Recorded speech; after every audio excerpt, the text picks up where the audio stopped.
안녕하세요. 오늘의 오전 브리핑 시작하도록 하겠습니다. 일단 국내 증시 자체는 코스닥이 더 강한 모습이고, 코스닥은 상승 전환하기도 했지만 장중에 약간 점심시간 다가올수록 매도 압력이 조금 더 심해지는 모습을 보이면서 약보합권으로 내려앉은 모습이에요. 일단 국내 증시에서는 외국인이랑 개인이 다 순매수 중에 있긴 하거든요. 근데 코스피는 0.64%로 약간 소폭 하락 중에 있고, 코스닥은 그 사이드카 걸릴 정도로 아까 장중 5% 넘게 상승했거든요. 그럴 정도로 코스닥 쪽으로 조금 더 자금이 몰리는 모습을 보이고 있어요. 그리고 기관이 코스닥에서 매수 주체로 떠오르고 있는데, 아마 이 부분에 대해서는 기관도 코스닥이 더 저평가되어 있다 생각을 하는 부분이 크기 때문이겠죠. 코스피는 떨어진 부분이 크긴 하지만 코스닥에 비해서는 그렇게 크진 않아요. 그 고점 대비 하락폭이 최저점이 40% 정도인데, 그에 비해 코스닥 같은 경우에는 고점에서 단기간 내에 50% 정도 폭락했죠. 그러다 보니까 코스닥이 조금 더 저평가된 모습이 있다. 그리고 돈이 이제 이렇게 하락하다 보니까 가벼워졌어요. 가벼워지다 보니까 적은 돈만 가지고 코스닥을 이렇게 끌어올릴 수 있는 그러한 효과를 만들어내고 있어서 오늘은 코스닥이 더 강한 모습이에요. 그리고 심지어 이게 아마 레버리지랑도 연관이 있는 것 같아요. 레버리지 상품이 사라지니까 이제 상대적으로 가벼운 코스닥으로 사람들이 눈을 돌리는 게 아닐까 그렇게 생각을 하고 있는데, 이러한 현상이 나타나는 것들을 계속해서 말씀드렸죠. 코스닥은 리밸런싱, 그러니까 이제 내년 되면은 규모를 축소가나 아니면 종목수를 줄일 거예요. 왜냐하면 개편이 예정되어 있죠. 개편이 예정되어 있기 때문에 이 개편을 위해서는 일단 코스닥에서 살아남으려면은 종목들 일단 1,000원 이상이어야 되고요. 1,000원 이상이어야 되고 200억 시가총액 200억 넘어야 돼요. 시가총액 200억 안 되는 애들도 그 이상 끌어올리려 할 거고, 1,000원 미만인 녀석들도 이제 액면 병합을 하든 뭘 하든 주가를 끌어올리려 어떻게든 노력을 하게 될 거예요. 그러다 보니까 코스닥이 조금 더 탄력 있는 움직임을 보일 가능성이 높다. 그래서 상반기는 코스피였다면은 이제 하반기는 코스닥이 될 거예요. 그래서 코스닥을 조금 더 보시면 좋을 것 같고요. 그렇다고 해서 코스피, 코스닥 완전 배척을 하는 게 아니라 그 양 지수 모두 각각 매력 있는 종목들이 있기 때문에 이 부분 참고하시면 좋을 것 같아요. 간밤 주요 뉴스도 살펴보면은 일단 국제 유가가 트럼프가 이란을 공격하던 걸 취소하라고 명령을 했죠. 그러다 보니까 브렌트유 국제 유가가 떨어지는 급락하는 모습을 보였고요. 그리고 이렇게 떨어지다 보니까 이제 시장이 조금 긍정적인 뷰를 가질 수 있었을 뻔했는데, 이게 안 된 거는 이란이 강경하게 나오죠. 오히려 이란이 강경하게 나와요. 왜 강경하게 나오냐면은 이제 트럼프가 계속해서 공격한다 만다 하고 실질적으로 타격이 없어요. 타격하는 게 없죠. 그러니까 이 타코 패턴이 결국에는 드러난 거예요. 이란이 이래도 공격을 안 해? 저래도 공격을 안 하네? 결국 너네 공격을 안 하겠구나 하니까 강경하게 나오는 거야. 실질적으로 타격이 입으면 달라질 수 있겠지만 트럼프 입장에서는 그것도 쉽지 않은 상황이야. 왜냐면은 이제 이란 이거 말로만 하고 있잖아요. 이란 참수전 마지막 기회.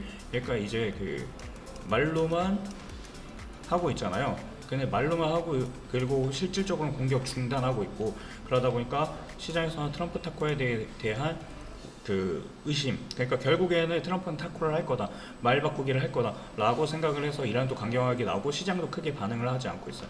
근데 이러한 이후에 중요한 부분은 이제 중간 선거가 있죠. 11월에 중간 선거가 있어요. 그래서 트럼프 대통령은 이미 선거에 대해서 약간 대비는 하고 있는 부분이에요.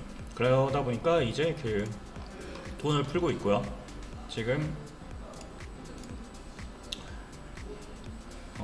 트루스 소셜 미디어에다가 미줄리주에 2,450만 달러 돈 풀기로 했죠. 돈 풀면서 여기에 더해서 이제는 이란과 평화 협상을 하려고 하고 있어요. 그러니까 확전을 원하지 않는 거예요. 결과적으로 나중에 중간선거 이후에 때릴 수도 있겠지만 일단 이란은 그때까지 시간을 벌어두었으니까 그 전에 협상 단계를 이어나가든 아니면 질질 끌고 가든 어쨌든 간에 이란은 그때까지는 시간이 남아있다고 생각을 하는 것 같아요. 그렇기 때문에 강경하게 나갈 수 있는 거고, 그렇다고 해서 이란이 미국을 칠 수는 없으니까 그냥 소규모 국지전 같은 건 계속해서 나올 것 같다. 그러다 보니까 국제 유가가 떨어졌죠. 하락하는 모습. 왜냐면 어차피 중간선거까지는 큰 이변이 없겠다, 이벤트가 없겠다라고 생각을 하는 시장 투자자들이 이 부분을 정확하게 짚고 국제 유가를 밀어버리는 거예요. 왜냐면 메리트가 떨어졌으니까. 그래서 전쟁 초기의 메리트가 지금 현재는 다 사라졌어요. 그래서 국제 유가가 전 고점을 뚫지 못하는 이유고 80불에서 계속 미끄러지는 이유도 그러한 같은 이유라 생각을 하고 있어요. 그러다 보니까 이제 트럼프는 이제 민심 달래기에 나서고 있죠. 석유 회사들에게 너네 돈 벌었으니까 토해내라. 이제 이걸로 토해내라. 어떻게 내리냐? 너네들이 미치고 팔아라. 미치고 파는 것 자체만으로도 얘네들은 안 좋은 거죠. 그렇기 때문에 그동안 벌었던 돈을 써라 이 말인데, 민주주의, 그러니까 자본주의 국가에서 이건 말도 안 되는 소리죠. 돈이야 당연히 시장 상황에 따라 많이 벌 때도 있고 시장 상황이 안 좋아지면은 손실 날 때도 있잖아요. 근데 그 손실을 트럼프가 보장해 줄 것이냐? 근데 그건 또 아니겠죠. 손실은 온전히 기업 책임으로 전가될 테니까. 그러니까 얘네들 석유사 입장에서는 말도 안 되는 소리이긴 해요. 하지만 그럼에도 불구하고 트럼프는 이제 국민에게 돌려주어야 한다라고 하는 민심을 위해서 지금 엄청나게 압박하고 있는 모습이고, 이런 거 실질적으로 하지는 않을 수도 있어요. 왜냐면 말로만 할 수도 있으니까. 그래서 이거 다 퍼포먼스를 위한 부분이다. 그래서 이제 트럼프도 엔화를 지원해준 이유가 지금 엔화가 엄청나게 급락했거든요. 그러니까 달러가 약해진 거죠. 그러니까 급상승, 엔화 가치는 상승이라고 보시면 돼요. 엔화가 가치가 상승한 이유는 미국이 도와줬기 때문이에요. 근데 이 미국이 도와준 이유는 미국채 금리가 떨어지기 때문이에요. 왜냐면은 이게 엔캐리가 나올 수 있기 때문에 엔화가 상승하려면은 엔을 빌려서 투자한 자금을 회수해야겠죠. 회수하면은 회수하는 자금 자산의 가치가 떨어질 거예요. 그 자산이 뭐냐? 미국 국채일 가능성이 엄청 높아요. 물론 다른 자산도 많겠지만 미국채에 투자한 게 엄청 많기 때문에 이 투자를 회수하지 못하게 미국이 돈을 빌려주고 이제 레포를 통해서 미국이 갖고 있는 채권을 담보로 달러를 융통해 주는 거죠. 그러면 달러를 다시 엔화를 바꾸고, 그러면은 일본은 굳이 미국채를 매도하지 않아도 되는 거예요. 그러다 보니까 엔이 강세가 되고 달러가 약해지는 거죠. 그래서 달러를 푸는 엔화를 이제 방어하는 그러한 효과를 보이고 있다. 근데 이 이유는 금리가 올라가면 안 돼요. 시중 금리가 올라가면은 시중 금리가 상승하게 되면은 이제 민간에 타격이 가요. 민간이 이제 자금 조달하는데 엄청난 어려움을 겪잖아요. 그렇기 때문에 이제 자금 조달하는 데 있어서 민간에 타격이 간다. 그럼 결국에는 표예요. 그래서 민간 타격까지 못하게 표를 위해서 민심이죠. 민심을 위해서 지금 트럼프는 엄청나게 노력을 하고 있다라고 보시면 될 것 같아요. 그래서 이러한 모든 기사들이 일단 트럼프가 뭘 염두에 두고 있다? 11월 대선,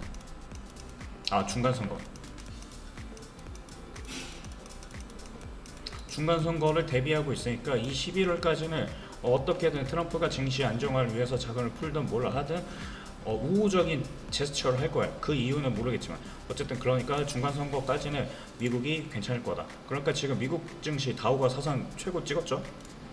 여기 보시면은 다우가 사상 최고치를 찍었어요.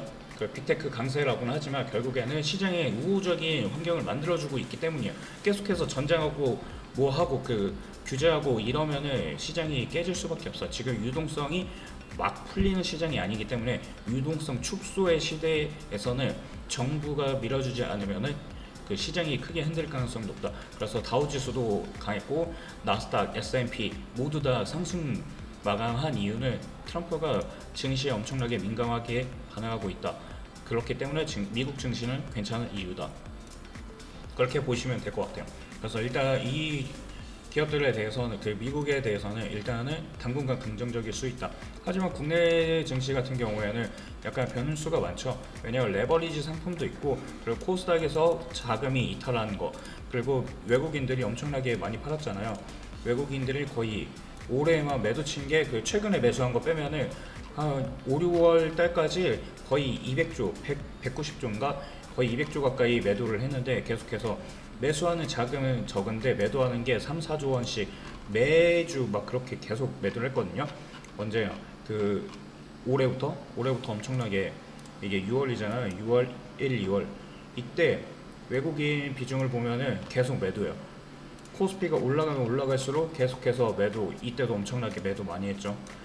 엄청나게 매도를 많이 하고 있어요. 그렇기 때문에 이 엄청난 매도 자금이 국내 증시에서 이탈을 했다. 왜냐하면 외국인들은 자산 배분에 있어서 리밸런싱이 그 분기마다 혹은 기간마다 매번 이루어져야 돼요. 그리고 지금 국내 증시가 떨어지고 있으니까 리밸런싱 할 필요가 없었지만 올 초까지는 엄청나게 가파른 상승을 했었죠. 그러다 보니까 올해 이제 이때부터 1월부터 이때가 4,500 막 4,000에서 5,000 사이였잖아요. 이때 엄청나게 상승을 많이 했어요. 2배 정도 갔으니까 지수가 2배 갔으면은 4,500 기준으로 하면 9,000 얼마죠? 9,000 넘겼으니까 2배 넘게 갔었죠. 4,500 기준으로 하면. 그렇기 때문에 이게 2배가 갔으니까 결국에는 비중이 한국 비중이 커졌어요. 왜냐면 미국 증시는 그때 그렇게 많이 못 올랐거든요. 상승을 하고는 있었지만 미국 증시 같은 경우에는 그렇게 크게 못 올랐어요. 대표적인 나스닥이죠. 나스닥 올해 초 그 23,000이었어요. 23,000에서 고점이 27,000이에요. 우리나라 2배 갈 때 미국 2배 가려면은 5만 정도는 돼야 되잖아요. 근데 그렇게 못 갔단 말이죠. 그러니까 한국 비중이 높았다. 한국 비중이 상승하고 미국 비중은 그 상대적으로 낮아지는 그 비례하니까 상대적으로 낮아지는 그런 흐름을 보였다. 그렇기 때문에 외국인들은 결국에 매도를 할 수밖에 없었다. 그래서 이게 빨간 선이 외국인 그 선인데 1월부터 엄청나게 매도를 하는 걸 볼 수 있어요. 외국인 자금이 싹 다 나갔어요. 그래서 코스피가 지금 빌빌거리는 이유는 받아주던 물량이 개인이 외국인 물량을 받아줘서 그래요. 외국인 200조를 개인이 싹 다 받았어요. 개인이 싹 다 받으니까 돈이 없어요. 돈이 없으니까 지수를 상승시킬 그 이슈가 없죠. 모멘텀이나 왜냐하면 미국 반도체도 떨어지고 있는 상황에서 국내 반도체가 좋으리라는 보장도 없잖아요. 그렇기 때문에 국내 증시를 이끌던 반도체 업종이 떨어지고 그러다 보니까 이제 그 지수 시장에 대한 매력이 떨어졌다. 그러다 보니까 이 돈도 없는 상황에서 시장 매력까지 떨어지니까 같이 떨어졌다 라고 보시면 돼요. 그 단지 이제는 외국인이 바닥에서 꾸물꾸물거리잖아요. 그 이유는 이제 그 리밸런스, 그러니까 비중 관리가 끝났다. 비중을 채워야 할 때.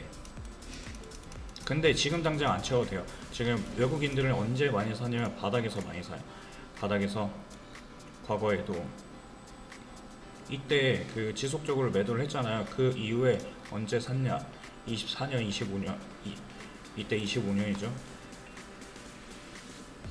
25년 4월 달부터 이제 외국인들은 한 4, 5월 달부터 이때부터 쭉 사기 시작해요.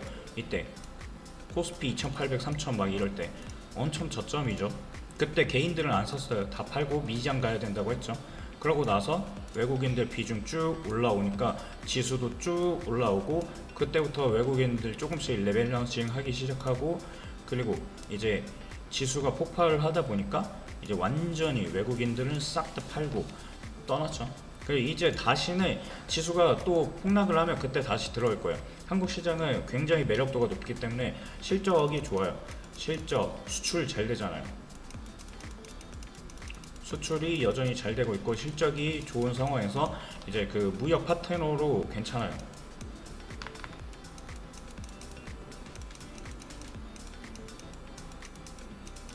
중국이랑 싸우고 있는 상황에서 일본 아니면 우리나라밖에 대안이 없어요. 유럽도 있긴 한데 유럽은 실질적으로 거기도 인건비가 높아서 제조업이 싹 다 망했어요. 주요 그 몇몇 주요 기업 빼고는. 그래서 미국 자동차 기업, 유럽 자동차 기업들도 실적 대비 이제 높은 인건비랑 그리고 성장성이 제한되다 보니까 걔네들도 중국한테 그 조금씩 팔리고 있고, 아니면 그 이제 그 주식을 조금 팔아서 그 중국계 자본이 어느 정도 잠식하고 있고 그런 것도 있어요. 그렇기 때문에 무역 파트너로서는 유럽이나 이런 데는 없어요. 중국은 완전 배제를 하고 이제는 한국이랑 일본밖에 없는데 일본보다는 한국이 할 수 있는 게 훨씬 많아요. 그리고 잘하는 것도 많기 때문에, 그래서 이제 무역 파트너로서의 중요도가 엄청 높고, 그리고 그 다음이 이제 이제 여기에서 무역을 많이 하다 보니까 지표가 돼요. 시장 지표를 제조업 지표를 알 수 있는데 우리나라만 하는 데가 없어요. 수출 데이터를 10일마다 발표하는데 이런 국가는 전 세계 어딜 가도 찾아보기 힘들 거예요. 미국도 그러지 못하니까요.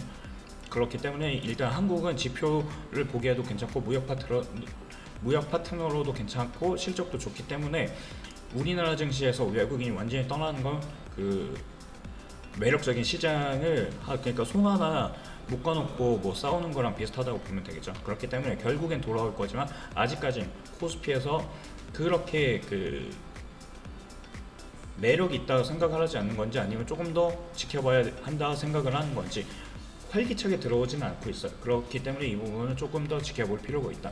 하지만 코스닥에서는 그동안 저평가된 부분이 있기 때문에 외국인 비중은 오히려 늘렸죠. 물론 큰 돈은 아니에요. 코스닥 시장이 워낙 작다 보니까. 그렇지만 이러한 자금이 꾸준하게 유입되기만 하더라도 그 코스닥은 900, 1000 다시 회복할 가능성이 있다 라고 보시면 될 것 같아요. 그래서 제가 코스닥을 좋게 보는 이유고, 그래서 종목들을 여러 가지를 갖고 오긴 했는데 그 최근 비중이 코스닥 종목 비중이 높을 거예요. 오늘의 종목은 폴라리스 AI하고 셀바스 AI 형지 글로벌이라는 종목입니다. 이 종목들을 왜 추천을 했냐면은 저는 전일 이제 아침 8시 9분에 안내해 드렸죠. 이런 종목들을 제가 말씀드리지만 항상 프리장에서 안내해 드리고 있어요. 오늘의 강세가 예상되는 종목들, 그런 종목들 안내해 드리고 있으니까 왼쪽 하단에 있는 그 전화번호에 문자 하나 남기시면은 이 채널에 입장하실 수 있으시니까 이 부분 참고하시면 좋을 것 같고요. 그리고 제가 지난번에 말씀드린 솔트룩스 같은 경우에 오늘 상한가 쳤고요. 그리고 이스트 에이드 지난주 월요일날 언급드렸던 종목이었죠. 역시나 상한가를 쳤어요. 제가 드리는 종목들을 웬만해서 상한가를 갈 만한 끼가 있는, 시장이 괜찮으면 상한가를 종종 자주 가요. 그래서 어제는 펩트론이 상한가 갔죠. 펩트론은 지난주 화요일날 안내해드린 종목이었어요. 그 전에도 말씀드리긴 했지만 어쨌든 이런 종목들, 그리고 NHN 이것도 오늘 강했죠. 이거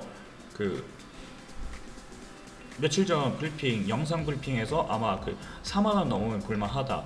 그리고 이거 지난주 화요일 말씀드린 건데 얘는 4만원 위에서만 봐라. 그리고 그때 넘어갈 때 한번 이거 들어 올리려 할 수 있다 라고 했던 거, 영상을 보셨던 분이라면 기억하실 거예요. 그렇기 때문에 이렇게 끼 있는 종목들 안내해 드리고 있으니까 참고하시면 좋을 것 같아요. 그리고 어제 아이크래프트도 엄청나게 많이 올랐어요. 어제도 올랐는데 오늘도 올랐죠. 그래서 이런 종목들 안내해 드리고 있다는 거 참고하시고, 이런 종목들은 다 이 채널에서 받아보실 수 있으시니까 이 채널에 입장하실 수 있는 전화번호, 왼쪽 하단에 있는 전화번호 꼭 잊지 말고 챙겨보시길 바라겠습니다.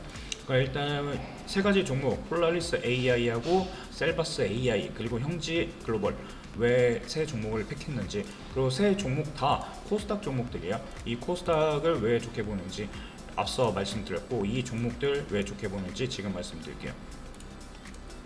일단 기본적으로 저는 거래량을 무척 중요하게 보죠. 거래량 터졌는데 여기서 흔들고 있었어요. 그리고 AI 관련 쪽으로 이쪽으로 어제부터 수급이 많이 들어오더라고요. 그래서 저는 수급적 요인으로 그러면 오늘 한 번은 이쪽이 주목받지 않을까 라고 생각을 했는데, 솔트룩스도 그렇고 아까 상한가 친 종목이죠.